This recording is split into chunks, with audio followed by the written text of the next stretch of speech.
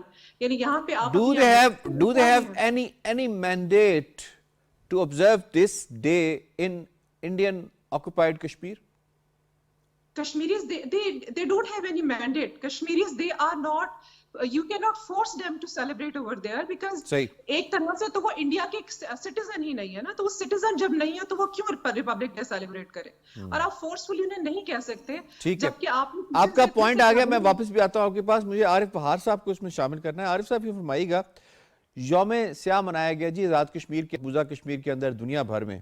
یوم سیاہ میں کس کس کے لیے کیا کیا پیغام تھا؟ یہ جو آج کشمیر میں یوم سیاہ منایا گیا, یہ حقیقت میں کشمیر اور بھارت کا جو تعلق ہے وہ روز اول سے ہی اسی طرح کا ہے کہ جب بھارت اپنا کوئی خوشی کا دن مناتا ہے, اپنا ایک روب و دبدبے کا دن مناتا ہے, اپنی نخوت اور تکبر کا اظہار کرتا ہے, تو کشمیری اوائڈ کرتے ہیں اس میں شریک ہونے سے, کشمیری خود کو الگ رکھتے ہیں.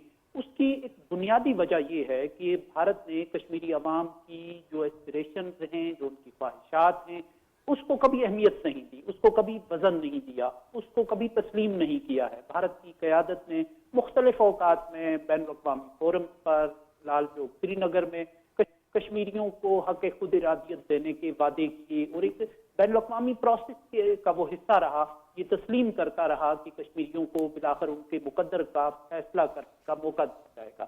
لیکن جب بھارت نے ان تمام وعدے وعید سے انحراف کیا تو کشمیری دوسری انتہا پر کھڑے ہو گئے. انہوں نے بھارت کے ساتھ ہنسنا بھی چھوڑ دیا, بھارت کے ساتھ رونا بھی چھوڑ دیا. انہوں نے اپنی ایک الگ سے دنیا بسا لی, ایک سیلف سینٹرڈ قوم کے طور پہ انہوں نے اپنے وجود کو منوانا شروع کر دیا بھارت کے ساتھ الگ ہونے کی. اور اس کی وجہ یہ تھی کہ بھارت نے اپنے وعدوں سے انحراف کیا, اور اب بھارت ان پہ امپوز کرنا چاہتا ہے اپنی فلسفی, اپنی فکر, اپنی سوچ. اور یہ ہر تاریخ کے ہر دور میں کشمیر کے لوگوں نے بھارت کے تو سر 26 جنوری کو یوم سیاہ منا کے پیغام کیا گیا ہے انٹرنیشنل کمیونٹی کو, انڈیا کو, جو کشمیری ڈائسپورا ہے اس نے کیا کیا پیغام دیے ہیں اس ویسٹرن ورلڈ کو؟ جی بالکل, میں یہ سمجھتا ہوں کہ بین الاقوامی دنیا کو شاید کسی حد تک اندازہ ہو گیا ہے کہ بھارت بالکل ایک الگ سے طاقت کے طور پر ایمرج کر رہا ہے, کہ جو اس کے قائدین نے یا بانیان نے جو اس کا ایک دستوری ڈھانچہ کھڑا کیا تھا, اس دستور کی تو اب چتا بھی باقی نہیں رہی. اس کی راکھ بھی جو ہے 5 اگست 2019 کو گنگا میں بہا دی گئی ہے. تو آج اس پروگرام کے لیے بھارت کی حکومت نے صدر بائیڈن کو مدعو کیا تھا, لیکن انہوں نے بھی اوائڈ کیا ہے اس میں آنے سے. فرینچ پریزیڈنٹ جو ہے اس نے شرکت کی ہے, کیونکہ پھر وہ رافیل کی ڈیل بھی تو ہونی ہے. جی ہو گئی ہے. تو ایسے لگ رہا ہے کہ بین الاقوامی سطح پر ایک ریئلائزیشن کا عمل شروع ہوگا, وہ آگے ہم اس پہ بات کریں گے. لیکن یہ ہے کہ کشمیر کے عوام نے ہر موقع پر اپنی ایک رائے کا اظہار کیا ہے, دل کا اظہار کیا ہے کہ وہ بھارت کے ساتھ نہیں ہیں. ان کا ایک نامکمل ایجنڈا ہے, وہ اقوام متحدہ میں موجود ہے, اور جسے بھارت کی قیادت. اچھا, ایک شارٹ سا کامنٹ اس سوال پہ بھی کر دیجئے گا کہ اگر یہ نیا کشمیر ہے اور کشمیر میں سب اچھا ہے 5 اگست کے بعد سے, جیسا کہ یہ کلیم کرتے ہیں, تو پھر اعلانیہ کرفیو کیوں ہوا؟ جی بالکل, یہ بھارت کا پرانا وتیرہ ہے کہ وہ کشمیریوں سے خوف زدہ ہوتا ہے, ان کی آزادانہ رائے سے خوف زدہ ہوتا ہے, ان کے اظہار ذات سے وہ خوف زدہ ہوتا ہے. اور وہ ظاہر ہے ایک جابر طاقت ہے, اس نے لوگوں کو دبایا ہے, ان کی خواہشات کے برعکس لوگوں کو دبا کے رکھا ہے. تو ایسے مواقع پہ پھر وہ خوف کا شکار ہوتا ہے, ایک اندرونی خوف کا شکار ہوتا ہے. اور آپ کہہ رہے ہیں کہ کچھ بھی اچھا نہیں ہے, جس کی غماز ہے جو فوج کشی مزید فوج کو بڑھایا جاتا ہے. ٹھیک ہے, عارف بہار صاحب پوائنٹ آ گیا, ساتھ رہیے گا. دوسرے موضوع کو ہم نے شامل کرنا ہے, بڑا امپورٹنٹ موضوع ہے جناب. جو دہشت گردی کے واقعات ہوئے یا ہو رہے ہیں, پاکستان بارہا انٹرنیشنل کمیونٹی کو ڈوسیئر کی صورت میں اور باقی جو چینل آف کمیونیکیشن ہوتے ہیں اس کے ذریعے بھی انفارم کرتا رہا ہے کہ ان میں ہندوستان کا ہاتھ ملوث ہے. چاہے انڈین ایکٹیو ایجنٹ جو ہے کلبھوشن یادو جو پاکستان کی سرزمین سے پکڑا گیا، چاہے اس کے بعد ہونے والے واقعات اور ریسنٹ پاسٹ کے اندر جو کچھ یہاں پہ ہلاکتیں ہوئی ہیں، جو لوگوں کو قتل کیا گیا ہے آزاد کشمیر کے اندر، لاہور میں اور مختلف علاقوں کے اندر، اس کے حوالے سے جو شواہد سامنے آئے ہیں، وہ سیکرٹری خارجہ سائرس سجاد قاضی صاحب نے ایک پریس کانفرنس کی جمعرات کو، اور انہوں نے ڈیٹیل بتائی ان تمام چیزوں کی جس کے تانے بانے جا کر انڈیا سے ملتے ہیں۔ انڈین را کے ایجنٹس جو ہیں اس کے اندر ملوث ہیں، اور اجرتی قاتل کو اس میں انوالو کیا گیا، انہیں پیسے دیے گئے، ان ٹرانزیکشنز کا جو فائنینشیل ٹرانزیکشنز تھیں ان کے ثبوت پاکستان کے پاس ہیں۔ ان را کے ایجنٹس کے جن کے نام میں آپ کو بتاتا چلوں، یوگیش کمار ہے اور اشوک کمار ہے، یہ دو ایجنٹس جن کی جو ایکٹیولی کام کر رہے تھے ان اسیسینیشنز کے اندر جو پاکستان میں ہوئی۔ اس سے پہلے ہم ہردیپ سنگھ نجر کے حوالے سے بات کریں تو کینیڈا کے اندر بھی وہ کینیڈین شہری تھا جسے قتل کیا گیا۔ اس کے بعد پھر جو ہے گرو پتونت سنگھ پنو جو امریکہ میں سکھ فار جسٹس کا بانی ہے، اس کے اوپر بھی ایک اسیسینیشن اٹیمپٹ کیا گیا۔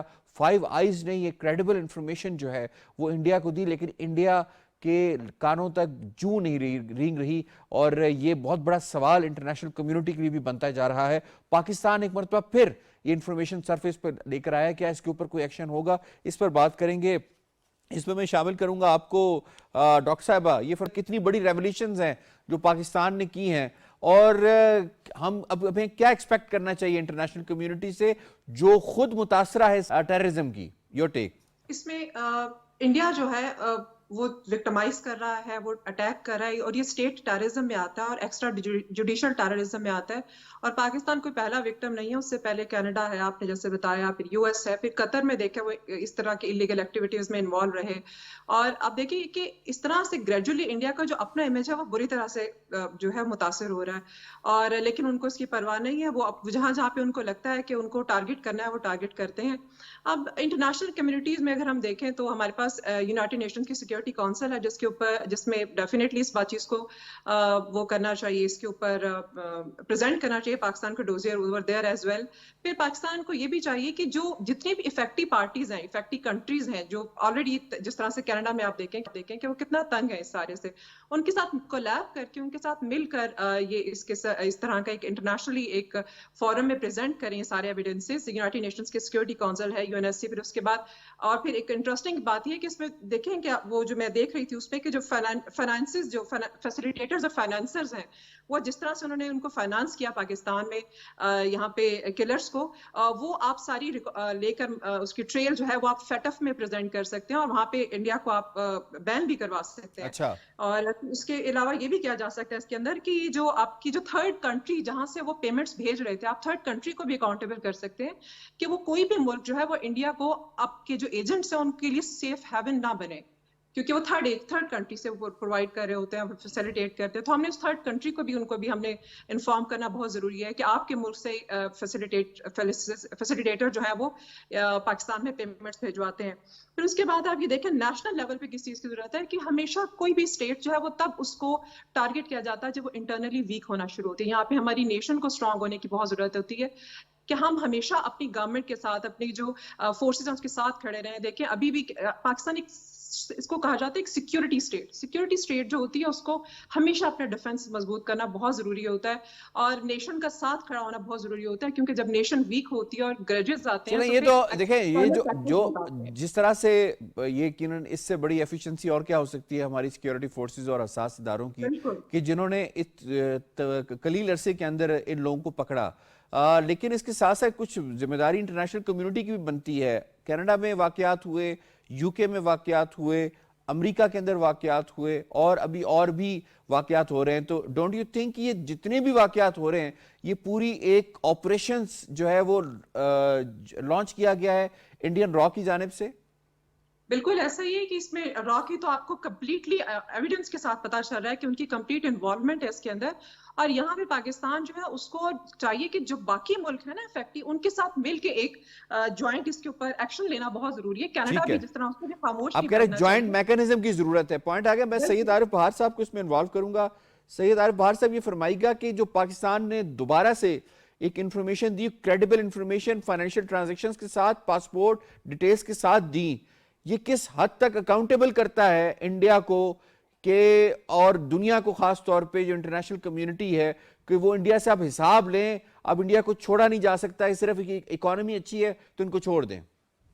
بالکل جی، یہ تو ہمارے جو سیکرٹری خارجہ صاحب ہیں انہوں نے تو وہ نقاب ہی اتار دیا ہے جو بھارت نے 9/11 کے بعد اوڑھ رکھا تھا کہ وہ خود کو ایک مظلوم ثابت کرتا تھا اور پاکستان کو دہشت گردی کا ہب ثابت کرتا تھا اور دہشت گردی کا وکٹم خود کو بنا کے دنیا کے سامنے پیش کرتا تھا، اور بہت سے اس نے فیورز لیے بین الاقوامی سطح پر اس نیریٹو کے بدلے میں، اور اس کی بنیاد پر انہوں نے بہت سے فیورز لیے، مختلف فورمز پہ لیے، مختلف اداروں کے اندر لیے. لیکن پاکستان اس وقت سے مسلسل یہ کہہ رہا تھا کہ بھارت خود ایک دہشت گرد ملک ہے اور ایک دہشت گردی پھیلانے والا ایک ملک ہے، اور پاکستان مسلسل دہائیوں سے اس کا جو شکار چلا آ رہا ہے. لیکن شاید جو بین الاقوامی دنیا تھی اس وقت وہ پوری طرح اس جانب تک متوجہ نہیں ہو سکی، اس کی بہت سی مجبوریاں تھی، ایک ماحول تھا، ایک جذباتیت اور ایک زخم خوردگی کی تھی. کیا مزید افورڈ کر سکتے ہیں سر؟ جی، تو اب پاکستان نے جس انداز سے یہ سارے ثبوت پیش کیے، اور صرف پاکستان ہی وکٹم کے طور پہ سامنے نہیں آیا بلکہ کینیڈا، برطانیہ، امریکہ جیسے ممالک میں بھارت کی دہشت گردی کا جو پنجہ ہے، جو اس کے پاؤں ہیں، وہاں تک پہنچ گئے، جو اس کا ہاتھ ہے. تو اب تو یہ ایک بات عیاں ہو کر رہ گئی کہ بھارت انٹرنیشنل سطح پہ ٹیررزم پھیلانے کا ایک مرتکب ہو رہا ہے. تو اب ان تمام لوگوں کو اپنی رائے پہ بھی نظر ثانی کرنی چاہیے، اور ان اداروں کو بھی حرکت میں آنا چاہیے کہ جو اس کے لیے ممالک کو اکاؤنٹیبل کرتے ہیں، اور انہیں پوچھنا چاہیے کہ بھارت جو ہے، جو کل تک ایک مظلوم خود بنا کے خود کو پیش کر رہا تھا، آج وہ ایک ظالم کی صورت میں سامنے آ رہا ہے، ایک بین الاقوامی طور پر ایک دہشت گردی کا چہرہ اس کا دنیا کے سامنے آ رہا ہے. اور پاکستان نے یہ ثبوت دنیا کے سامنے لا کر اب دنیا کے لیے ایک راہ عمل متعین کر دی ہے. اس حوالے سے کتنا ویلیڈیٹ کرتا ہے جی پاکستان کا جو سٹانس ہے کہ انڈیا کی جو اسٹیٹ ٹیررزم ہے وہ صرف مقبوضہ کشمیر نہیں بلکہ اب وہاں سے جو کانفیڈنس اس کو ملا لوگوں پہ ظلم و ستم کر کے، اب وہ دنیا کے دوسرے ممالک کی طرف جا رہا ہے. ایکسٹرا ٹیریٹوریل کلنگز اور دہشت گردی جو ہو رہی ہے، اسٹیٹ ٹیررزم جو ہو رہی ہے. دیکھیں، بھارت جو اسٹیٹ سپانسر ٹیررزم میں ملوث ہے، اس سے پہلے بھی پاکستان نے اس حوالے سے بات کی، دعویٰ کیا، اور آج وہ سچ ثابت ہوا، صحیح ثابت ہوا. اپنے مخالفین کو اجرتی قاتلوں کے ذریعے قتل کرنا اور دہشت پھیلانا یہ ہندوستان کا روز اول سے وتیرہ رہا ہے. ہم بھی کئی بار کہہ چکے ہیں کہ جو بھی یہ دہشت گردی ہو رہی ہے یا جو بھی کشمیریوں کا قتل عام ہوا ہے یا سکھوں کا، اس کے پیچھے را ملوث ہے. اور آج جہاں آپ دیکھیں کہ کینیڈا کے اندر اور شواہد کے ساتھ اس میں بھارت ملوث پایا گیا، امریکہ کے اندر، برطانیہ میں سکھوں کو خطرات لاحق ہیں، اور یہ پارلیمنٹ میں وہاں کے پارلیمان جو نمائندگان ہیں پارلیمنٹ کے اندر، انہوں نے سیکیورٹی کو خط لکھا کہ یہاں پر سکھ رہنماؤں کو اور دوسرے لوگوں کو بھارت سے خطرہ ہے. تو وہیں جب ہم نے ان ثبوت کے ساتھ، ان ایویڈنسز کے ساتھ دہشت گردوں کو پکڑا جن کو دہلی سے ہینڈل کیا جاتا تھا، اب وقت آ گیا ہے کہ ہیگ کے ٹریبیونل میں ICJ کے اندر بھارت کو گھسیٹا جائے، اور کینیڈا کے ساتھ مل کے یہ ہمارے پاس گولڈن چانس ہے. اور آج جہاں دنیا میں کسی جگہ انتہا پسندی کی کوئی گنجائش نہیں ہے، پاکستان نے اس دہشت گردی کو ختم کرنے کے لیے بڑی قربانیاں دی ہیں، فرنٹ لائن سٹیٹ کا کردار ادا کیا.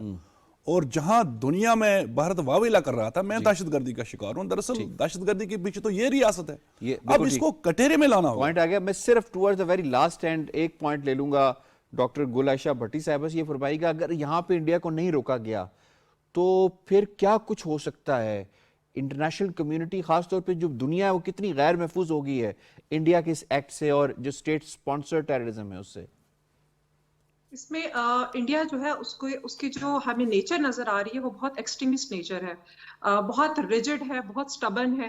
جہاں پہ بھی ان کو یہ لگتا ہے کہ ان کا جو موقف ہے وہ نہیں سمجھا جا رہا یا اس کا اپوز کیا جا رہا تو وہاں وہ ٹارگٹ شروع کر دیتے ہیں. اور جہاں پہ ان کو لگتا ہے کہ لائک مائنڈیڈ لوگ نہیں بیٹھے یا ان کے لیے فیوچر میں مسئلہ ہو سکتا ہے لوگوں سے، وہ ان کو ٹارگٹ کرتے ہیں. خود انڈیا کتنا انسیف کر دیا ہے انڈیا نے دنیا کو. I'm coming to my point. اب آپ دیکھیں کہ امریکہ تک تو وہ پہنچ گئے، ٹھیک ہے, اور وہاں پہ بھی ان کو لائک مائنڈیڈ لوگ اگر نہیں نظر آ رہے تو ان کو بھی ختم کر رہے ہیں. اب اس میں اس کا مطلب ہے کہ کسی بھی ملک کے اندر ان کے جو سٹیزن ہیں دے آر ناٹ سیف. اور آپ دیکھیں کہ انٹرنیشنل کمیونٹی جو ہے وہ سٹیزن رائٹس پہ بہت بات کرتی ہے, تو اس کا مطلب ہے کہ اگر وہ سٹیزن ان کے سیف نہیں ہے, جو کہ نظر بھی آ رہا ہے جس طرح سے وہ ٹارگٹ کر رہے ہیں, تو پھر اسٹیٹس کو پھر اپنے لیے ایکسٹرا کچھ نہ کچھ ان کو اس پہ میئرز لینے پڑیں گے, پابندیاں لگانی پڑیں گی, روکنا پڑے گا, انڈیا کا ہاتھ روکنا پڑے گا. پوائنٹ آ گیا ڈاکٹر صاحب آپ کا. آئی ہیو ٹو وائنڈ اپ. مجھے شکریہ ادا کرنا ہے ڈاکٹر گل عائشہ بھٹی صاحب کا, عبدالحمید لون صاحب کا اور سید عارف بہار صاحب کا. آپ دونوں میں آج کے دونوں موضوعات کے حوالے سے اپنا تجزیہ پیش کیا. پروگرام کشمیر میگزین سے اتنا. یاسر رحمان کو دیجیے اجازت. اللہ نے کے بعد.